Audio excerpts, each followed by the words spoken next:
ତାଙ୍କର ଗୋପାଳ ଅଗାଳ ଗୀତ। ଫଗୁଣ ମାସରେ ଫିଟାଇ କହୁଛି କୃଷ୍ଣ ପାଦେ ଦେଇଛି ତ। ଆମ୍ବ ଡାଳ ଦେଇ ଶିକା ବେକା ତଇ ଯତନରେ ଟାଙ୍ଗି ଦିଅ। ରଙ୍ଗ ଅବିରକୁ ମୁଣ୍ଡରେ ଲଗାଇ ନାଚ ଏ ଗୌଡ଼ ପୁଅ। ଆହା ମଥୁରା ଗୌଡ଼ ଗୋପର ଗୌଡ଼ ପାଳି ଧରିଥିବ ଭାଇ। ରାଧାରାଣୀଙ୍କର ତାଟକ ଚୋରିର ବିଷୟ ଗାଇବି ମୁହିଁ। ଦୋଳ ବିମାନରେ ଶ୍ୟାମ ସୁନ୍ଦର ନାଚିବ ନାଚିବ ବାନ୍ଧି ଘୁଙ୍ଗୁର। ନାଚିବ ନାଚିବ ବାନ୍ଧି ଘୁଙ୍ଗୁର।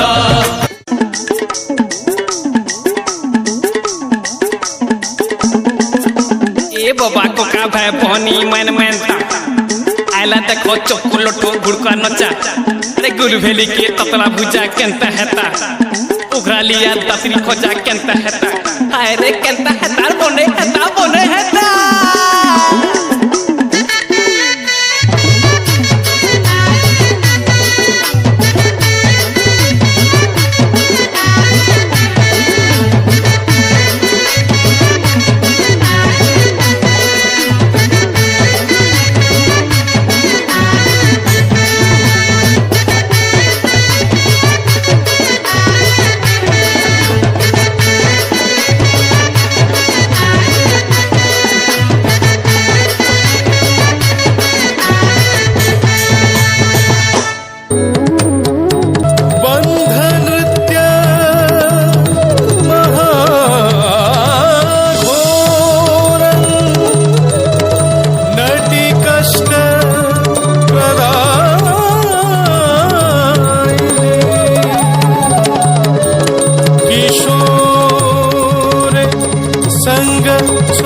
କଲି ଲୋକ